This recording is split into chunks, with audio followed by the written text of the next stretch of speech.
Hello everyone, you're very welcome along on this latest audio walk from open country with me, Tom. You join me today in a very wet and windy West Yorkshire. We're on the outskirts of the town of Pudsey and we're going to be walking between Pudsey, Tong and Tyersall, which is a bit of a triangle slap bang in the middle of Leeds and Bradford. My plan for today's walk is to stick to the valleys because I think if we head up on top it's going to be very blustery indeed. I was looking at some Google Street View images of this walk before I set off out, and they were taken in glorious summer weather with hardly a cloud in the sky and beautiful yellow buttercups radiating out of the fields along the side of the route. I think I'm just going to have to imagine that today as I walk on this very overcast, cloudy and, as I say, very windy day.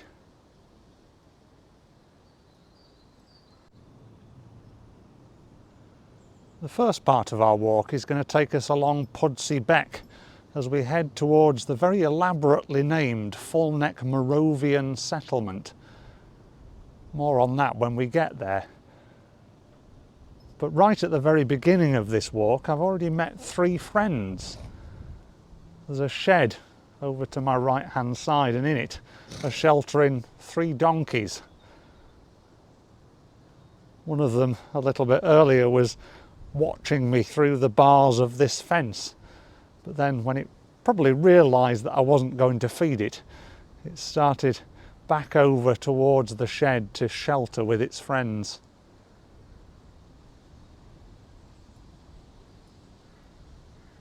Anyway, it's getting a bit chilly now, so I'm going to wander on and see what else we find along this route through the wet, wild, windy valleys of West Yorkshire. Let's put our best foot forward and see what we can find.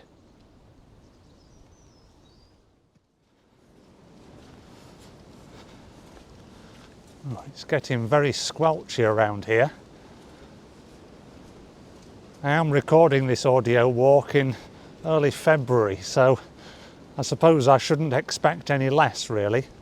It has been very wet recently and the paths are very much showing that. I'm glad I've got my Wellington boots on for this audio walk today as I squelch through the mud, and it also looks like those donkeys may have walked through here as well because I'm having to avoid certain things on the path as well as I wander along.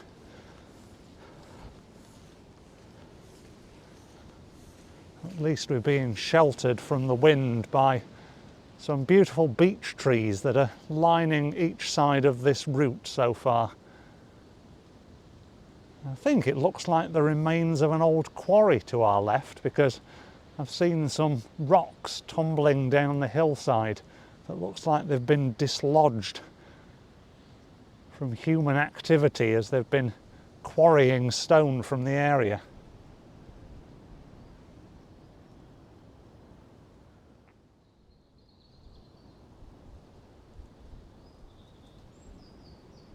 We're heading down a footpath over an old railway bridge towards Black Car Wood. Although this railway bridge is very much still standing and intact, although moss-clad, it's very, very sound in structure. But instead of a railway line passing under it, today there's just a bit of a muddy ditch, which is now all overgrown with trees. With the crows circling ahead, it's quite ominous. Although there are some buds appearing on the trees below, which is promising and reminds us that spring's on the way. To the left-hand side of the bridge, There's also the gaping entrance to an old tunnel that the railway line must have passed through at one time, hurtling towards the town centre of Pudsey. But now it's all gated off with some metal gates.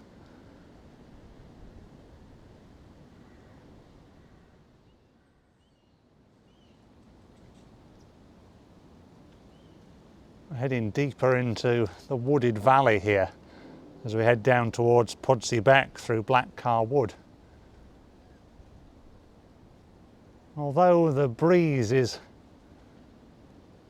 blowing through the trees, making them creak and clack as the branches knock together, it's beautifully peaceful in here.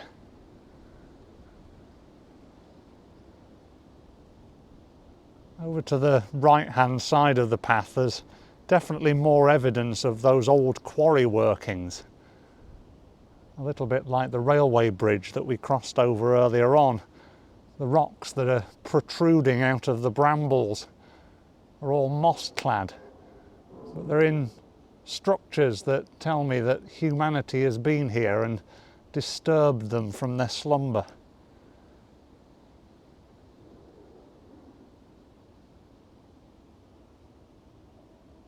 I do find it fascinating walking through places like this because it just goes to show the power of nature. That although humanity can come and disturb the land to quarry rock for their own personal gain on the surface world, for want of a better phrase, nature will always take back over once humanity's need for the land has disappeared. As now in between these rocks, these towering trees have started to grow and repopulate this area of woodland.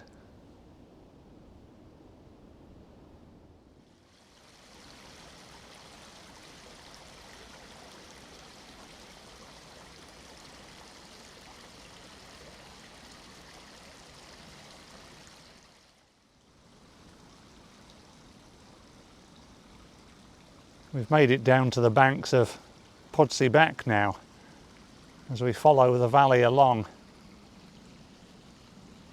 Although I'm recording this in the depths of winter, I've found a patch of beautiful greenery. On the far side of the beck, as the water trickles through, there's a bank of ivy that's creeping not only along the valley floor, but also smothering the trees on the other side of the bank. In an otherwise brown and grey, dull scene, it's really giving it a verdant lift. Also, as I look down at my feet, there's a few sprouting bluebells coming through. Obviously, the flowers are long from being out, but the little green shoots tell me that in a few months' time, this area around my feet will be looking quite different to how it does now.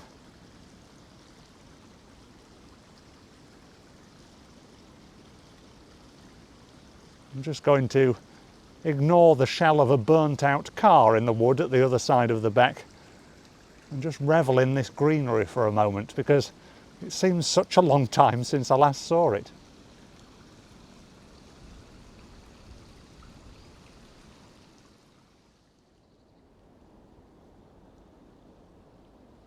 Just come to a clearing in the woods, and the shape of the beck is absolutely amazing. It's just meandering from side to side in some very tight S-shaped bends as it heads further down the valley.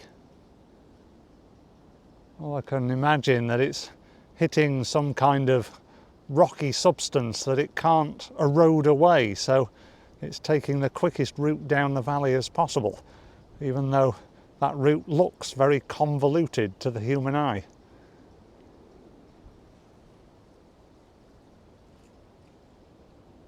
Although we've reached a clearing, there's still plenty of trees around, especially on the banks of the beck as it winds its way down the valley. It's It's those sort of trees that you would expect to see in damp conditions. A willow bending over with its branches splayed across the ground. And some alder trees as well with their distinctive little ball-shaped catkins.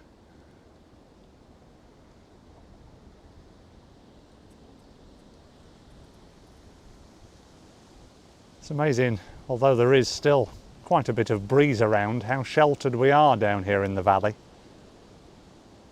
So I can see the clouds whipping across the sky above me very quickly indeed.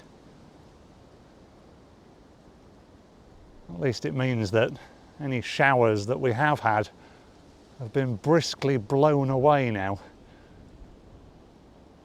which is promising for the rest of our walk. Maybe we'll keep dry.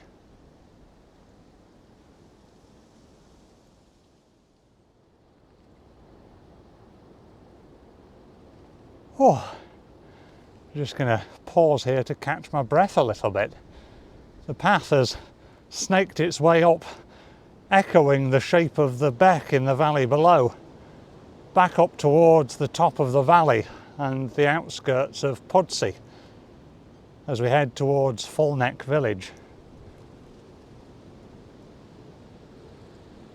The trees that we were once walking through are now confined to the valley below us, and we're now walking above them. It feels strange to be looking down on them after seeing their intricate roots connecting with the soil as we walk past them.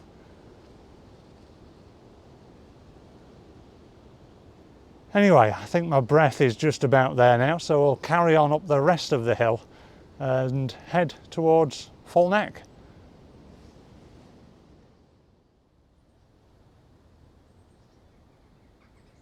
I have to admit, I was rather tempted by the pub that I met at the top of that very steep hill that we've just climbed up, especially with some enticing beer clips glinting on the bar through the warmth of the window.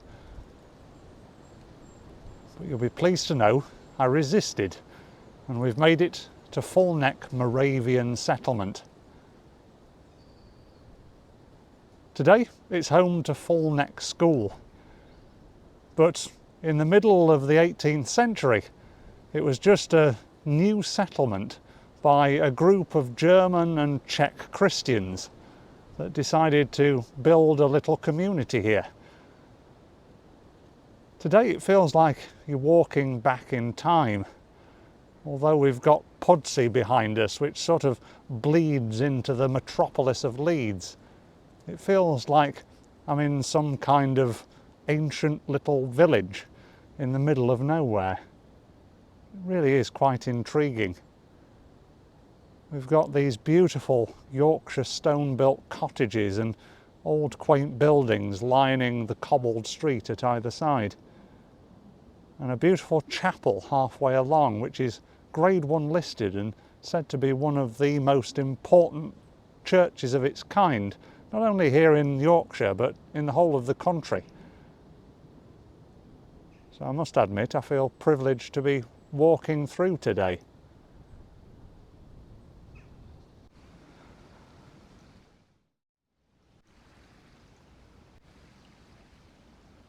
But I suppose we can't hang around here for too long because the rest of our walk beckons, and I wouldn't mind getting back before it gets dark.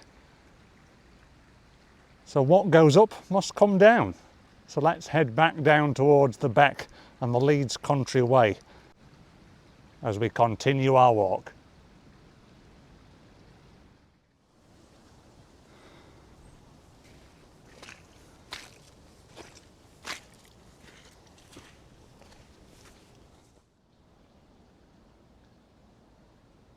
We're now not far from the village of Tong, which I've always thought is a really strange name. I'm not quite sure where it comes from. But the echoing of the trickle of the Beck is now in our ears again. I've just come across this quite dicey part of the footpath. There's about a 1.5 metre drop to my left, and some overhanging tree root branches on my right, and a little rocky escarpment. It's not quite like climbing one of the 3 peaks, but it's still challenging enough for an afternoon's walk. Ah, there we go, I've made it down unscathed. We're also walking along the side of Fulneck Golf Club, so I suppose I ought to stop recording here and give the golfers some peace so I don't put them off their shot.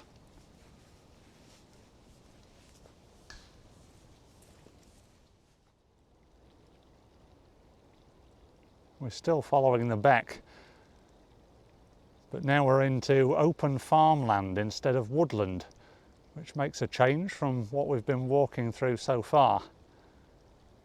Got these green undulating fields at either side of me on the side of the valley, and some pylons pinning down the land, taking electricity cables from Pudsey over the hill towards Tong.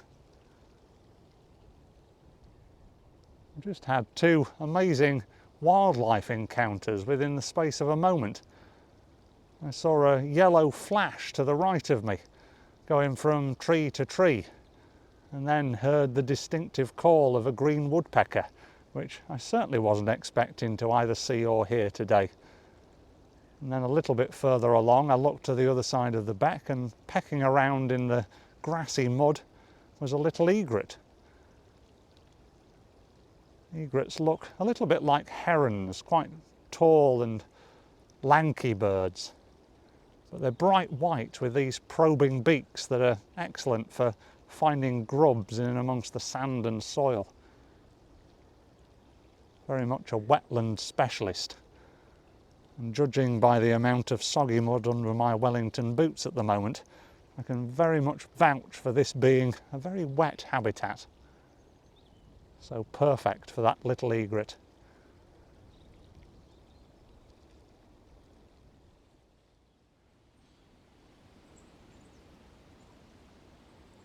We're now back in the heart of the woodland. I've actually got a stream on either side of me now. We've crossed over Pudsey Beck, which is now running alongside us on our right. And then there's a little tributary running down from the hills above Bradford on our left-hand side. And all around me are these beautiful oak trees. There's a few silver birch dotted around as well, but it's the oak trees that are catching my eye. It's in winter when you don't have the leaves on the trees. You see the intricacy of the branches and the trunks. And oak trees especially have this ability to curl and weave round in these contorted shapes. And with the textured nature of the bark, they almost look like otherworldly beings.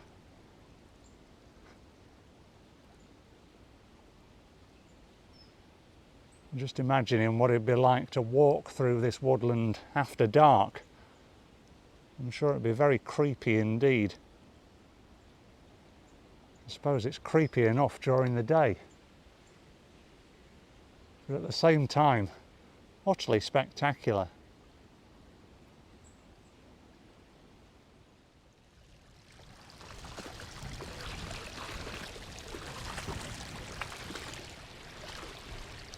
I'm just taking the opportunity to give my Wellington boots a bit of a wash down.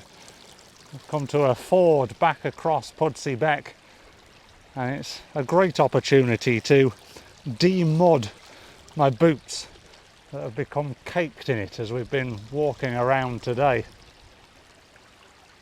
Let's hope that when I get home they'll look as good as new. We're about to leave the beck once again now and head back up the valley through the quarry ruins and back across the railway line. We might even get a chance to reacquaint ourselves with our donkey friends before finishing the walk.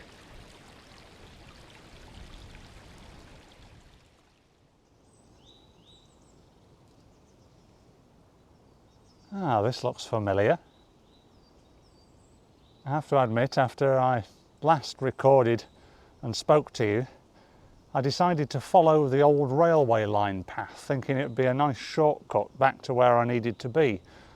But it turns out the only thing that was short about it was my temper, as it took me further and further away from where I wanted to be, and my boots continued to get muddier and muddier, so there probably wasn't much point in washing them in the stream in the first place. But yet we're back on track now, and we've made it back to our donkey friends, which is a nice sight after the last 10-15 minutes of walking through bogs and not really knowing where I was going to end up. Although one highlight of it was I got to see the remains of an old railway bridge, which was quite interesting to finish the walk off. And it did mean that I did an extra bit of the triangle up towards Tyersall at the Bradford end of this walk, which was, I suppose, not necessarily a bad thing. I bet at this point you're thinking, I'm glad I'm sitting here in the warm listening to this audio walk rather than traipsing alongside Tom in person. I do hope you've enjoyed this audio walk today as much as I've enjoyed recording it. If you have, then please check out more of Open Country's audio walks. There's plenty of them these days at opencountry.org.uk. We've also started releasing them as podcasts on YouTube as well, so if you search for Open Country Yorkshire on YouTube, you'll be able to find them there as well. Now I've just got one last hill to climb up to get back to my car. I'm sure you don't really want to hear me panting away, so I'll leave you here and I'll look forward to speaking to you on the next audio walk. But until then, thank you again ever so much for listening.